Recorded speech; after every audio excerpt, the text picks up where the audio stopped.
생명을 살리시는 영 예수라는 제목으로 함께 말씀을 나누겠습니다. 이제 어느덧 한낮이 되면 새봄을 날리는 따뜻함이 온 땅에 가득합니다. 이제 곧 파릇파릇한 새싹을 보면서 생명의 신비를 우리는 눈으로 보게 될 것입니다. 다 죽은 것 같은 고목나무가 힘을 얻어서 잎을 피우고 참 연하디 연한 연두빛의 생명의 빛은 우리의 가슴을 설레게 합니다. 우리는 주위에 산이 있기 때문에 그런 잎을 볼 날이 이제 곧 다가옵니다. 예수 그리스도는 죽음을 이기신 부활의 생명이십니다. 그래서 예수님은 새 생명을 부활로 시작하신 분이에요.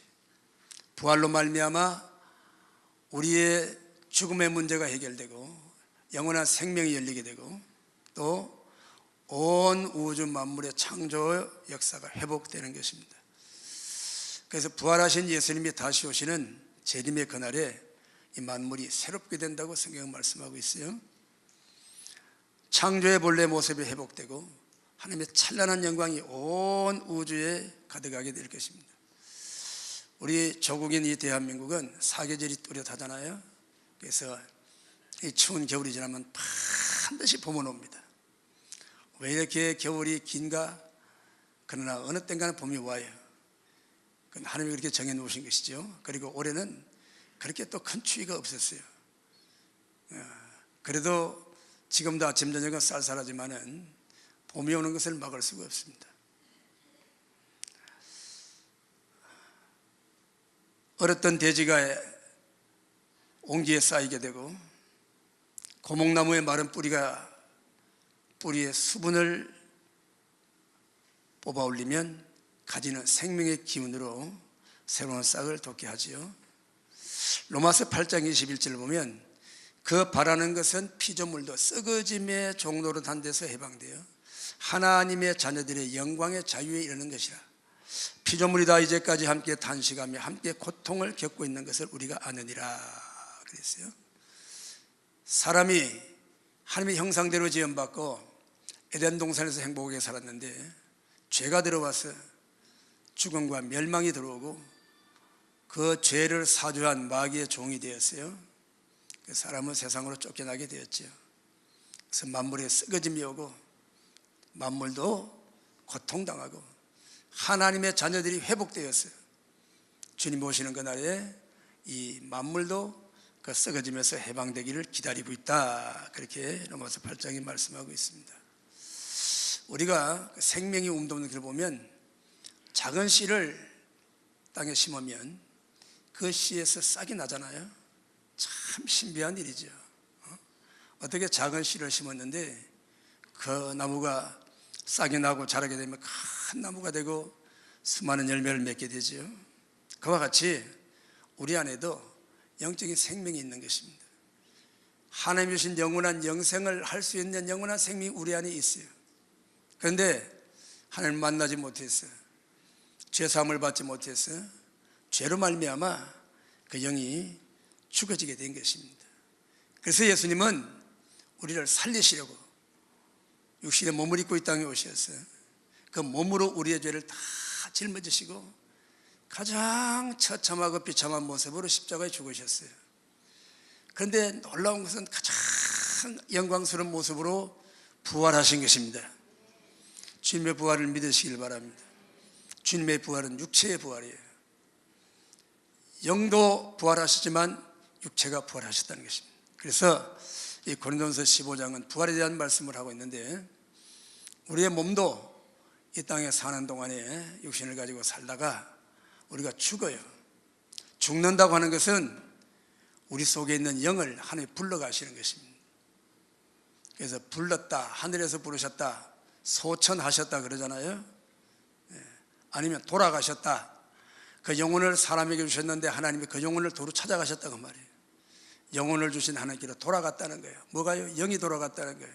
그러니까 육체는 하나님 말씀대로 너 있는 흙이 네 흙으로 돌아가라. 그래서 죽으면 사람을 매장을 하기도 하고 화장을 하기도 하지만 다 흙으로 돌아가는 과정일 뿐입니다.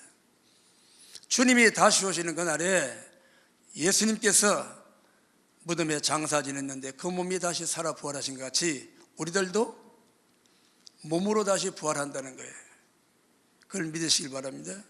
우리 영혼이 육체가 죽을 때 천국 가지만 주님이 다시 오시는 그날에 우리 육체가 부활하여 우리 영혼과 결합하여 영원토록 영원히 사는 하나님의 자녀가 된다는 거예요. 그래서 예수님은 자기 몸으로 부활하셨고 부활의 모습을 보여주셨고 우리 부활의 첫 열매가 되셨다고 말씀하고 있는 것입니다. 오늘 본문 45절을 보면 기록된 바 첫사람 아담은 생명이 되었다 함과 같이 마지막 아담은 살려주는 영이 되었으니 그랬어요. 로마서 5장에 보면 한 사람의 죄로 말미암아 한 사람의 범죄로 말미암아 죄가 세상에 들어왔어요. 그저로 말미암아 멸망과 죽음과 저주가 우리에게 임했어요. 그런데 한 사람 예수 그리스도로 말미암아 그 한 사람 예수 그리스도로 말미암아 의를 우리에게 주시고 그 한 사람 예수님을 말미암아 우리가 모두 영원히 사는 길이 열렸다고 말씀하고 있는 거예요. 그래요. 하나님께서 사람을 만드실 때 흙으로 사람을 빚으시고 코에다 생기를 불어넣었습니다. 하나님의 생명을 불어넣으셨어요. 그런데 흙으로 된 사람이 살아 일어났어요. 그래서 창세기 2장 7절을 보면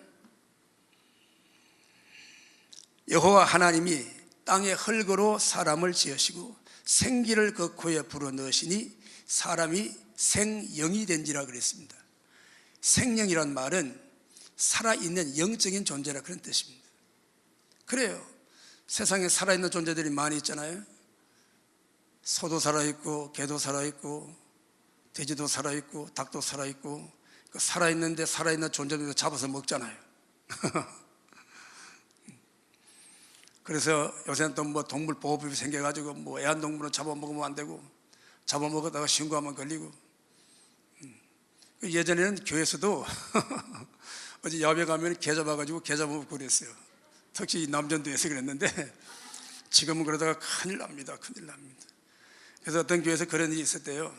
목사님이 개 잡아먹었다고 고발을 했대. 그런데 놀라운 건 뭔가 하면요, 그 성도들이 또 보증을 썼대. 정인이 되었대. 절대로 개 잡아먹으면 안 됩니다. 나는 개 안 잡아먹었어요. 네. 우스갯소리 같지만 그런 동물들은요 영이 없어요. 잡아먹어도 돼요. 성경에 노아 홍수 이후에 동물을 잡아먹으라고 성경 말씀하고 있어요. 그런데 피채 먹지 말라는 거예요. 근데 성경에 이것은 애완동물이 안 잡아먹고 그런 게 없더라고요. 보니까 성경에는.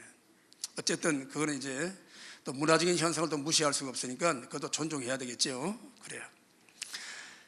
그래서 아담은 생명, 살아있는 영적인 존재가 되었는데 어쩌다가 영이 죽었어요. 어쩌다 죽었지요?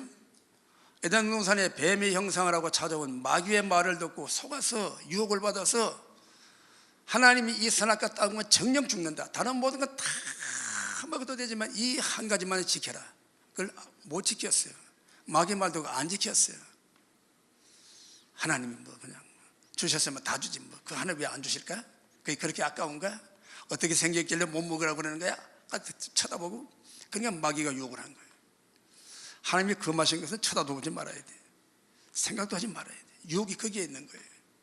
보니까 보암직도 하고 먹음직도 하고 그거 따먹으면 지혜롭게 할 만큼 탐스럽기도 해요. 눈으로 보는 안목의 죄를 지었어요. 먹고 싶으면 충동이 생기고 정욕의 죄를 지어요. 지혜롭게 할 만큼 탐스럽더라. 사람이 그런 탐욕이 생겨서 정말 마귀의 말을 믿고 하나님같이 될 줄 알고 먹었어요. 그 죄를 지었습니다. 그 죄로 말미암아 사람이 죽었어요. 왜? 하나님께서 이 선악과를 따먹으면 정령 반드시 죽는다고 그랬거든요. 죽었잖아요. 근데 두려워서 숨었다고 그랬잖아요. 무화과 가지고도 이렇게 부끄러운 가리웠다고 그랬죠. 안 죽었네요. 그때 죽은 것은 육체가 아니고 영이 죽은 것입니다. 영이 죽어서 하나님과 단절된 거예요. 그런데 하나님과 더 이상 함께 살 수 없어서 세상으로 쫓겨났잖아요. 세상은 악한 마귀 사탄이가 범죄하여 하나님이 내려보낸 것, 마귀의 유배지가 세상인 것입니다. 세상은 그렇게 아름답고 세상은 그렇게 세상의 영혼이 천국이 되고 그러지 않아요. 반드시 세상은 심판받을 것이고 베드로후서에 있는 말씀까지 세상은 불타없어질 것이고 죄를 심판하는 장소가 세상이라 그 말이에요. 그런데 우리 성도들이 세상을 너무 좋아하면 안 돼요. 세상에 사는 동안에 주의 복을 받고 살다가 주님이 부르시는 그 날은 떠나갈 곳이 세상이에요. 이 세상은 마지막에 불로 심판받을 곳이 세상이라는 것입니다. 사는 동안에 우리가 자연도 보호하고 우리가 사는 동안에 정말 하나님의 신 환경을 쾌적하게 위해서 사는 그건 좋은 일이에요. 그러나 이 세상이 영원하다고 생각하는 것은 성경과 맞지 않는 거예요. 반드시 세상은 심판이 온다고 말이에요. 죄에 대해 심판하신다고 말이에요. 그런데 그 죄를 예수님이 다 담당하시고 우리를 살리셨잖아요. 그래서 첫째 아담은 범죄하고 그 범죄로 말미암아 죽음과 사망과 저주가 사람에게 왔어요. 그런데 둘째 아담, 또 성경은 마지막 아담이라고 말씀하십니다. 육체의 몸을 입고 오신 둘째 아담, 마지막 아담이신 예수님은 그 몸으로 아담이 범죄한 죄를 다 담당하시고 우리에게 영원한 생명을 주시는, 첫째 아담이 생명이 되었다고 한다면 마지막 아담은 살려주는 영이 되었다고 오늘 성경 말씀하고 있는 것입니다. 에베소 2장 1절에 말씀은 그는 죄와 허물로 죽었던데 이를 살리셨다고 말씀했어요. 그리고 우리 대표 기도들 이렇게 하는 거 보면 그러잖아요. 하나님 우리를 죄악으로 말미암아 죽어가던 우리를 살리시고, 죽어가던 우리를 살린 게 아니에요. 물론 육신이 살다가 죽으면 세상이 끝나지만 영은 벌써 죽었던 것입니다. 그래서 성경은 그는 허물과 죄로 죽었던데 이를 살리셨다. 이미 우리의 영이 죄로 말미암아 죽어있는 영을 예수님이 대속의 은총으로 죄를 사하시고 우리 영을 다시 살게 하셨다는 거예요. 그래서 영접하는 자고 그 이름을 믿는 자들에게는 하나님 자녀가 되는 권세를 주다고 그랬어요. 어떻게 하나님의 자녀가 됩니까? 물과 성령으로 거듭나지 않으면 하나님 나라를 볼 수도 없고 들어갈 수도 없다고 그랬습니다. 육체는 땅에서 납니다. 부정모혈로 태어납니다. 그러나 우리 영은 하늘로부터 다시 태어나는 거예요. 그래서 거듭난다는 말은 위로부터 난다는 뜻입니다. 하나님이 영이 오셔서 우리 영을 다시 새롭게 탄생하게 하시는 것입니다. 그래서 영적으로 죽은 우리를 예수님은 우리 영을 살리시는 분이다. 뿐만 아니라 우리가 이 땅에 믿음으로 살다가 육체가 죽으면 우리 영혼을 하나님이 데려가시고 우리 육체는 흙으로 돌아가지만 주님이 재림하시는 그날에 무덤이 열리고 먼저 죽은 자가 살아 일어난다고 말씀했어요. 육체의 부활을 말씀하고 있는 거예요. 주님이 재림하시면 우리는 육체로 부활하는 것입니다. 그러면 이렇게 물을 거예요. 목사님, 무덤에 들어간 사람 무덤이 열리고 부활하는데 불태워 화장해가지고 산에 뿌리는 사람은 어떻게 됩니까? 그도 역시 부활하지. 그것이 하나님의 능력인 것입니다. 왜? 하나님은 아무것도 없는데 진흙덩이를 가지고 사람을 만드신 하나님께서 사람이 죽어서 불태워서 죄를 뿌렸다고 해서 그 하나님 못 살려내시겠어요? 능히 하나님 살려내시는 거예요. 할렐루야. 이런 의문을 가지고 있잖아요. 그러면 그렇다고 치고 바다에 빠져가지고 죽었는데 고기들이 와서 다 뜯어먹고 시체가 몸이 온 세상 어디가 있는지 모르는, 그러나 하나님은 그들을 모아가지고 부활하시는 능력이 있다고 말이에요. 그리 믿으시죠? 우리 육체의 부활을 믿습니다. 왜? 우리의 죽었던 영이 주의 그리스도께서 십자가에 죽으시고 부활하신 그 능력으로 생명으로 우리의 영이 다시 살았기 때문에 우리 육체도 주님이 부활하심 같이 그렇게 부활하게 되는 것입니다. 고린도서 15장 20절에 그러나 이제 예수 그리스도께서 죽은 자 가운데서 다시 살아나사 잠자는 자들의 첫 열매가 되셨다 그랬어요. 구약에는 초실절이라는 그런 절기가 있습니다. 첫 해의 곡식 첫 단을 추수해서 하나님께 드리는 거예요. 첫 곡식을 드리는 절기, 초실절입니다. 그리고 그 50일 동안 추수를 합니다. 그러면 첫 열매를 드리고 그 다음 열매, 그 다음 열매, 그 다음 열매들을 거두어서 그걸 먹고 사는 거예요. 그와 같이 예수님이 첫 열매가 되는 같이 우리도 주님이 다시 주신 그날에 모든 죽었던 영혼들이 다시 죽었던 몸이 부활하여 공중에서 주님을 만나고 천년왕국 들어가서 영원히 사는 하나님 나라가 열리게 되는 줄 믿으시길 바랍니다. 그래서 우리가 예수님을 믿게 되면 제일 먼저 변화되는 게 있습니다. 그 변화가 뭔가 하면 바로 예배인 것입니다. 왜? 영이 죽은 사람 하나님을 몰라요. 아무리 뭐 교회 가자고 그래도 예배도 그게 싫은 거예요. 왜? 영적으로 하나님을 알지 못하니까. 죽은 영이 뭘 하겠어요? 아무것도 못하는 거예요. 그러나 영이 살아나면 하나님 앞에 반응을 합니다. 주신 은혜가 감사하고 하나님 말씀을 듣고 싶고 하나님의 찬양 간식 기쁘고 하나님 말씀이 영의 양식으로 받아서 그 영의 말씀을 붙들고 영이 사는 거예요. 그래서 성령으로 거듭난 사람, 그 사람은 무엇부터 바뀌느냐? 예배가 시작된다고 말해요. 그 중심의 예배가 시작되는 것입니다. 그래서 우리는 하나님 앞에 예배하는 자신의 삶과 태도를 통하여 자신의 영적인 상태를 진단할 수 있어요. 오늘 여러분의 예배에 대한 자세가 어떠합니까? 예배에 대한 여러분의 태도가 어떠합니까? 이게 여러분의 영의 모습이라고 할 수 있어요. 정말 아무리 삶이 어렵고 힘들어도 예배에다가 삶의 초점을 맞추고 그 예배를 위하여 사는 사람은 영이 살아있는 사람이에요. 아무리 세상에서 부귀영화, 삶이 풍요하고 몸이 건강해도 예배를 모르는 사람은 영적으로 병들었든지 잠자든지 죽어있는 사람이에요.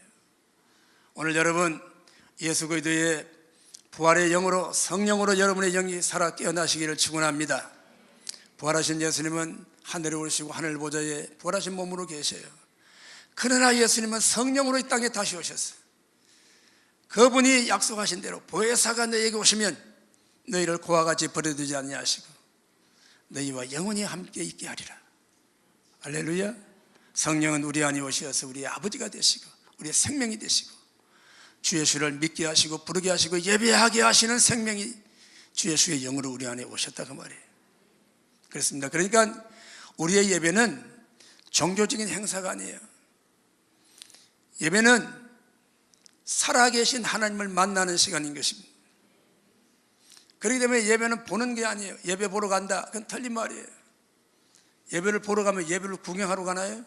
예배 구경꾼 되면 안 되는 거예요. 내가 내 심령으로 내가 예배자가 되고 내 중심으로 내가 찬양을 드리고 내 중심으로 내가 기도하고 하나님의 말씀을 내가 받아 그 말씀이 내 말씀 되도록 이 시간에 살아계신 하나님의 영이 내 안에 역사하시도록 그렇게 말씀을 받고 사모하는 여러분 되시기를 축원합니다. 할렐루야. 주님이 다시 오시는 재림의 그날에 우리 죽었던 몸이 부활의 몸으로 변화되어 영광 중에 주님을 만나게 될 것입니다.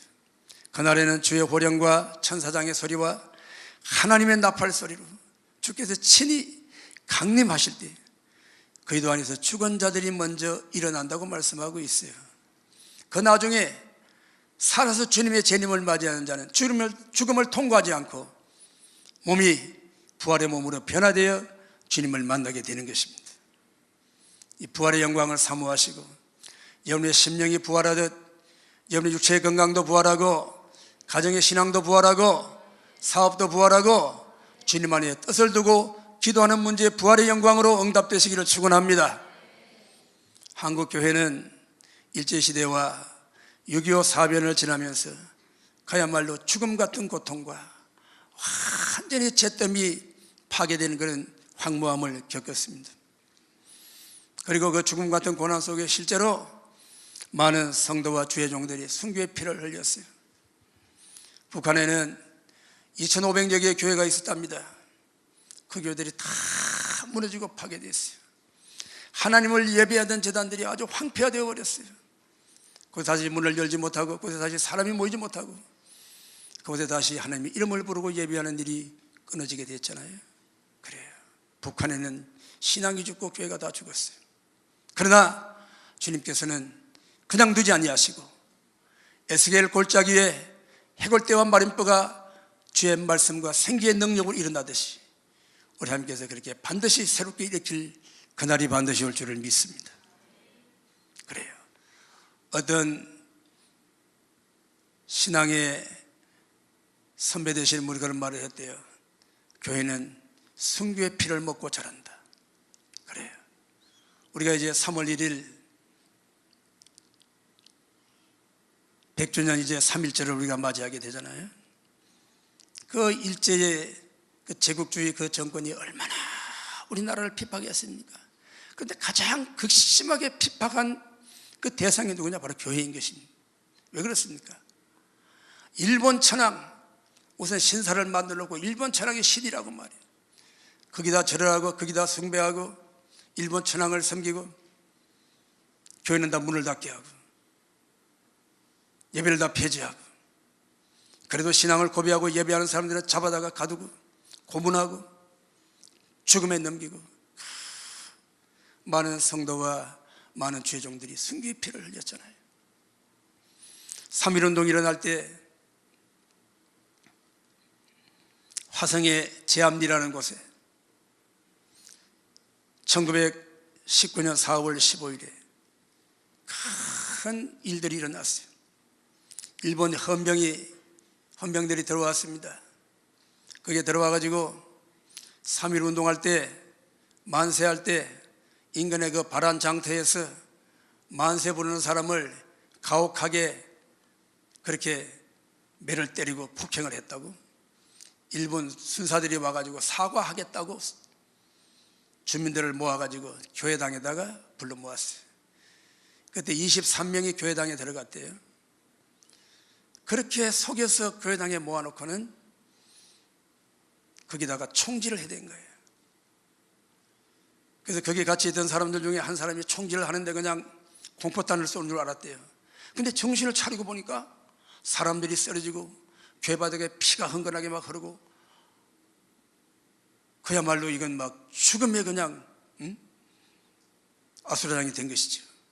그리고 정신을 차리고 어떻게 해가지고 그 한 사람이 탈출해가지고 그 참혹한 사건을 세상에 알리게 된 거예요. 그래가지고 23명이라는 사람을 거기서 다 총으로 다 죽이고는 정거를 인멸할 목적으로 그랬는지 하여튼 불을 질러버린 거예요. 그게 제암리 사건입니다. 이렇게 비참하게 우리 국민이 일제의 그 제국주의 손에 죽었어요. 그러나 우리가 신앙적인 면에서 다시 한번 생각해 보면 그거는 일본의 제국주의 야망이에요. 그러나 그와 같은 야망을 사람에게 밀어넣고 그렇게 사람을 죽음으로 몰아넣고, 더군다나 예수 믿는 사람 교회를 그렇게 미워하며 그렇게 총질을 해대고 불태워버리는 그런 야만성이 어디서 나왔겠어요? 이거는 악한 마귀 사탄의 역사인 것입니다. 그래도 교회는 그에 굽히지 아니하고 믿음을 지키고 하나님을 예배하고 섬기는 것입니다. 거기 가서 그들이 제암리 교회뿐 아니라 인근에 있는 교회들에게 일본군을 보내가지고 거기도 사람들을 몰아넣고 불태우고 사람들을 죽이고 인근의 마을에 사람들을 죽이고 그랬대요. 그래가지고 제암리에는 총 맞아 죽은 사람이 29명이고 집이 31채가 파괴되었대요. 어떤 부인은 총소리 나서 집에서 뛰어나와 교회로 가다가 자기 집이 불타는 모습을 보고 자기 집으로 도로 돌아가다가 총을 맞아 죽었대요. 3.1절은 민족이 일어나서 일제에 항거하여 독립을 외친 날이잖아요.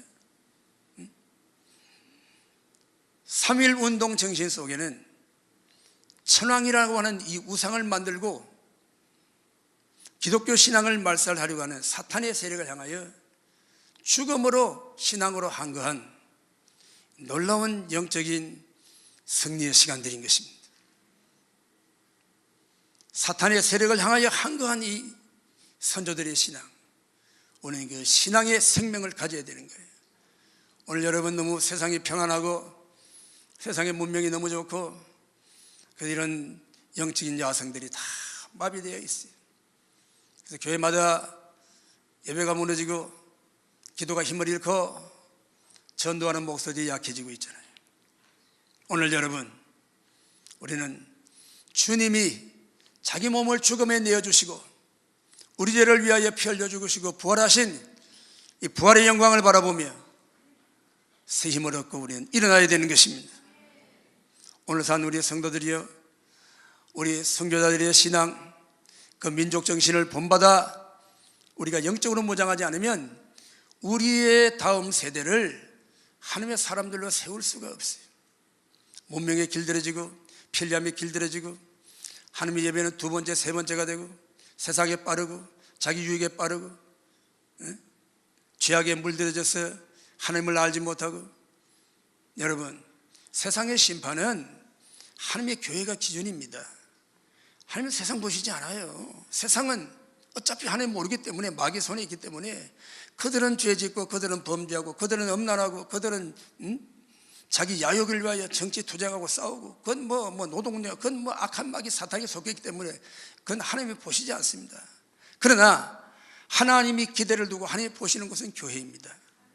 교회가 영적으로 바로서서 이 세상에 빛이 되고 소금이 되고 정말 하나님을 믿는 신앙을 세상에 보여주어야 하나님 이 세상에 소망을 두고 기다리시는 거예요. 그렇지 않으면 벌써 세상은 끝장나야 되는 것입니다. 하나님의 기대가 무너진 곳에 무엇을 더 바라보시겠어요? 그런 우리 교회는 하나님의 기대, 하나님의 소망을 가지고 영적인 삶을 살아야 되는 것입니다. 예배 생활을 바로 세우고 사랑하는 자녀들을 믿음으로 양육하고 그들도 함께 기도 생활을 하게 하고 그들도 영적으로 능력받게 하고 성령 충만 받아서 기도하는 자녀들이 되어야 되는 거예요. 오늘날 여러분 교회의 기도 소리가 약해져요. 부르짖는 기도가 사라졌어요. 왜? 기도하지 않아도 살만하다는 거예요. 기도하세요. 그럼 나는 기도할 제목이 없다고 그러는 사람들이 있어요. 남편은 돈 잘 벌어오고 자녀는 공부 잘하고 가정에 문제가 없고 몸이 아프면 병원에서 다 치료해 주지요. 요새 문명이 얼마나 발달되었습니까? 사람을 편리하는 기계들이 얼마나 많아요. 뭐 그렇게 기도하지 않아도 내가 행복을 누리고 사는데 지장이 없다는 거예요. 그건 육에 속한 사람들이에요. 성령으로 거듭나도 육신의 삶에 길들여지면 결국은 이런 마귀의 종이 될 수밖에 없는 거예요. 하나님의 영광스러운 자녀의 이름을 가지고 마귀의 종이 되어 마귀 따라가고 세상 따라가면 얼마나 비참한 것입니까? 우리의 처지를 깨달아야 되는 것입니다. 하나님은 사랑하는 자녀들에게 정말 죽음 같은 아픈 고통을 맛보게 하시고 죽음 같은 고통을 통하여 부활하신 주님의 영광을 바라보게 하시는 것입니다. 영광이 여러분이 있기를 축원합니다. 그래요. 이 한 주간에 참 이 나라 국가적으로 중요한 일들이 있잖아요. 또 미국과 북한 지도자가 만나가지고 또 회담을 하고 참 우리나라의 일을 남의 손에 맡기고 우리는 이렇게 참 바라만 보고 있으니 얼마나 안타까운 일입니까? 참 안타까운 일이에요. 그러나 우리 성도들은 하나님을 알잖아요. 하나님의 도우심의 손길을 우리는 구해야 되는 것입니다. 이 나라 대한민국은 동해물과 백두산이 마르고 닳도록 하나님이 보호하신 나라인 것입니다. 제헌국회가 예배드리고 기도로 시작한 나라가 이 나라예요. 하나님이 보호하십니다. 우리 한국교회가 기도를 게을리하고 세상 따라 범죄한 일이 많아요. 그래서 그 죄값으로 우리가 이렇게 고난을 당하는지 알 수 없지만 다시 한번 회개하고 기도하고 나라 민족 살리는 일에 저와 여러분이 기도운동에 앞장서야 되는 것입니다. 그러면 한 사람이 개인이 살면 그 가정도 살고 그 자녀도 살고 그 한 가정의 삶을 우리 이웃들이 사는 것입니다. 교회가 사는 것입니다. 그래서 힘을 얻으면 나라와 민족을 살리시는 역사가 하나님께로부터 나타날 줄을 믿습니다.